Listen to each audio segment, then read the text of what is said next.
Баршаңызға қайырлы күн достар. Бүгін сіздермен өте дәмді дайындалатын, керемет пісетін пирожкидің рецептісімен бөлісетін боламын. Сіздер де осыны дайындап көріңіздер деп айтқым келеді. Міндетті түрде видеоны соңына дейін қараңыздар, және де каналыма тіркеліп, өздеріңіздің лайк, комментарияларыңызды басып өтіңіздер. Бүгін біз жұмсақ, дәмді, тойымды, әдемі пирожкимізді дайындаймыз. Көріп тұрғандарыңыздай, өте жұмсақ пирожки. Ең алдымен қамырын жасаймыз. Ол үшін жылы сүт, жылы су, тұз, құмшекер, сұйық май және құрғақ ашытқыны саламыз. Қазіргі уақытта құрғақ ашытқыларды көтеріп, жылы жерге қою міндетті емес, бірден ұнды салып, қамырды илей беруге болады. Қамырымыз дайын, иленген қамырымыз.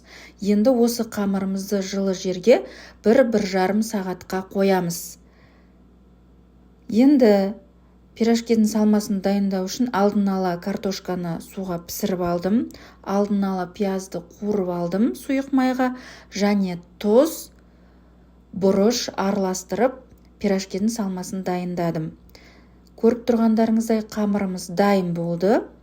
Қамырымызды алып, пирожкидің жасалу жолына көшеміз. Көріп тұрғандарыңыздай осындай бірнеше бөлікке бөліп қойдым, және осы бөлінген бөліктерді жайып, ортасына дайын болған салмамызды, яғни картошкамызды салып, пирожкиді түйеміз. Көріп тұрғандарыңыздай, видеодағыдай, міне осылай түйсеңіздер болады. Жылдам әрі оңай түйіледі.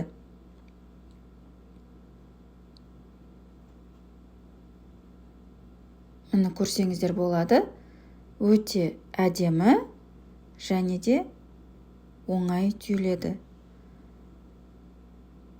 Енді осы пирожкиміз дайындалып жатқанда, біз алдын ала майымызды қойып, қыздырып, дайындап қоя берсек болады. Міне тағы да көрсеңіздер болады. Осылай пирожкимізді түйіп, пирожкилерімізді дайындаймыз.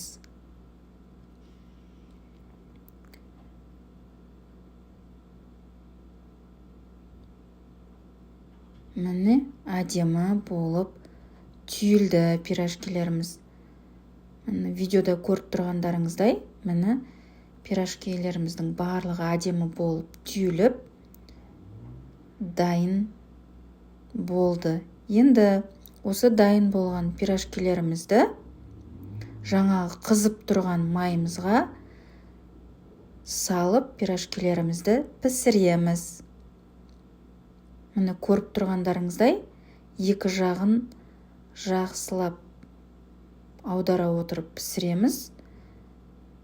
Міне майға салып пісіріп жатқан кезде байқасаңыздар, пирожкиміз өте әдемі көтеріліп жатыр. Міне көрсеңіздер, қараңыздар, өте әдемі болып көтеріліп, пирожкиміз әдемі болып пісті.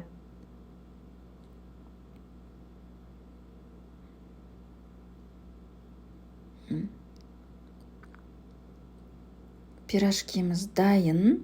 Міне көріп тұрғандарыңыздай, өте әдемі, өте жұмсақ, өте томпақ, әрі тез дайындалатын пирожкиміз дайын болды. Осы рецептпен дайындауға кеңес беремін. Дастарханымыз тек қана молшылық болсын, барлықтарыңызға ас болсын.